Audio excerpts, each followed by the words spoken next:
रात के 12 बज चुके थे। मुकुल की ट्रेन बहुत लेट हो गई थी। मुकुल बहुत सालों बाद अपनी बहन से मिलने उसके गांव जा रहा था। मुकुल अपनी बहन को सरप्राइज देना चाहता था, इसलिए इतने सालों बाद वो अपनी बहन को बिना बताए ही उसके घर जाने के लिए चले गया था। जैसे ही ट्रेन स्टेशन पहुंची, मुकुल ने उसकी बहन के गांव जाने के लिए ऑटो करना चाहा, लेकिन स्टेशन के बाहर उसे गांव तक जाने का कोई भी साधन नहीं मिला, क्योंकि गांव 1 किलोमीटर की दूरी पर ही था। इसलिए वो पैदल ही गांव जाने के लिए निकल गया। मुकुल ने रास्ते में एक बूढ़े आदमी से उस गांव तक जाने का रास्ता पूछा। उस गांव का नाम सुनते ही वो बूढ़ा आदमी बहुत डर गया। उसने मुकुल को बताया कि वो गांव रात में एक भूतिया गांव है, जहां पे एक चुड़ैल घूमते रहती है। मुकुल को भूत प्रेत पे विश्वास नहीं था, इसलिए उसने उस आदमी की बातों को नजरअंदाज किया और गांव का रास्ता पूछकर वहां जाने के लिए निकल गया। उस गांव का रास्ता एकदम सूना था और दूर दूर तक वहां कोई भी नहीं दिख रहा था। मुकुल बिना डरे ही आगे बढ़ता गया और आधे रास्ते पहुंचते ही मुकुल को पीछे से किसी औरत के पायल की आवाज आई। मुकुल ने जैसे ही पीछे पलट कर देखा तो वहां कोई नहीं था।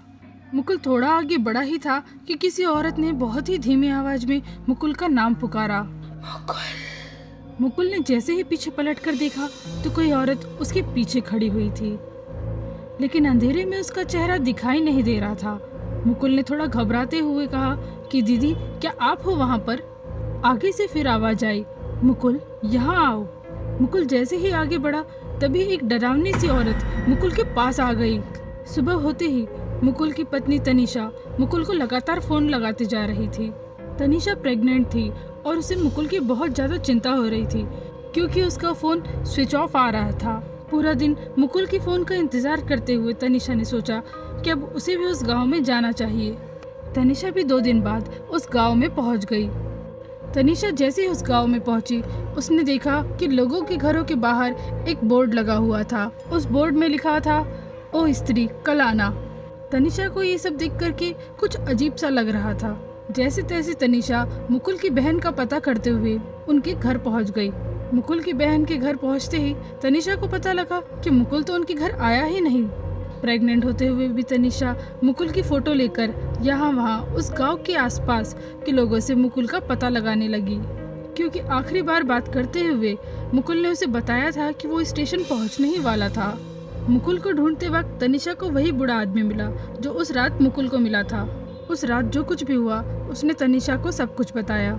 गांव के लोग तनीषा को बताने लगे कि जरूर मुकुल को भी उसी चुड़ैल ने पकड़ लिया होगा। गांव के लोग उस चुड़ैल के आतंक से बहुत ज़्यादा परेशान थे, क्योंकि रात होते ही वो चुड़ैल किसी भी आदमी को उसके नाम से पुकारा करती, और अगर किसी ने भी पीछे पलट कर देख लिया होता तो वो उसे अपने साथ उठाकर ले जाया करती। जैसे ही तनीषा को ये पता चला, उसने ठान लिया कि वो उस चुड़ैल का सामना करेगी। मुकुल की बहन ने गांव के पास के एक तांत्रिक के बारे में तनीषा को बताया, शायद वो उनकी कुछ मदद कर पाए। मुकुल की बहन तनीषा को उस तांत्रिक के पास लेकर गई। तांत्रिक ने बताया कि वो चुड़ैल बहुत ही ज़्यादा शक्तिशाली है और उसका सामना कोई स्त्री ही कर सकती है। तनीषा ने पहले उस तांत्रिक से उस चुड़ैल के बारे में सब कुछ जानना चाहा। तब तांत्रिक ने बताया उस चुड़ैल का नाम मालती था। मालती अपने पति के साथ एक छोटे से घर में रहा करती थी। मालती का घर गांव के मुखिया के खेत के पास हुआ करता था। गांव के मुखिया की नज़र मालती के घर पर थी और वो उस घर को खरीदना चाहता था, लेकिन मालती के पति ने उन्हें वो घर बेचने से साफ साफ मना कर दिया था। और फिर एक दिन एक दुर्घटना में मालती के पति की मृत्यु हो गई।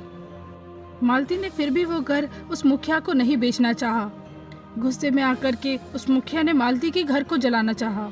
मुखिया को लगा कि मालती घर से बाहर गई हुई है, इसलिए मौका पाकर उसने गांव के कुछ लोगों के साथ में मिलकर के मालती के घर पे आग लगा दी।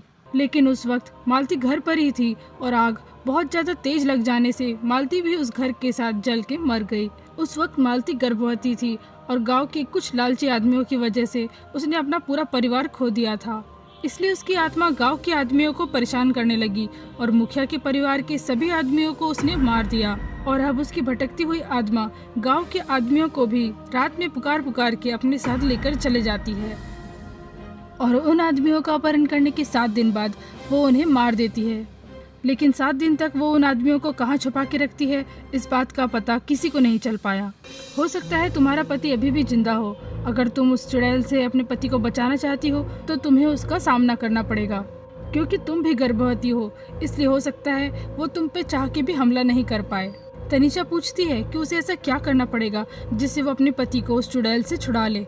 तब तांत्रिक ने कहा कि तुम्हें उस चुड़ैल के जले हुए घर में जाना पड़ेगा और वहां जाकर मेरे बताए हुए कुछ मंत्रों को पढ़ना पड़ेगा। जैसे ही वो चुड़ैल तुम्हारे सामने आएगी, तुम्हें उसके ऊपर के भस्म फेंकना पड़ेगा, जिससे वो एक गुड़िया में बदल जाएगी। उसके बाद उस गुड़िया को हमें एक बक्से में कैद करना पड़ेगा और उस बक्से को पानी में बहा देना पड़ेगा। लेकिन याद रखना, एक छोटी सी गलती से वो चुड़ैल तुम्हें भी कैद कर सकती है। तनीषा ये सब करने के लिए तैयार हो जाती है। अगली रात तनीषा उस तांत्रिक और मुकुल की बहन के साथ उस चुड़ैल के घर पहुंच जाती है। तनीषा मंत्र पढ़ के उस चुड़ैल को बुला लेती है। उस चुड़ैल के सामने आते ही उसकी भयानक सी शक्ल देख करके तनीषा बहुत डर जाती है। तनीषा आगे के मंत्र पढ़ना भूल जाती है। तभी वो चुड़ैल तांत्रिक को देख करके बहुत ज़्यादा गुस्सा हो जाती है और उस तांत्रिक को हवा में उठा लेती है। तभी तनीषा जल्दी से मंत्र पढ़ना शुरू करती है और वो भस्म उस चुड़ैल के ऊपर फेंक देती है।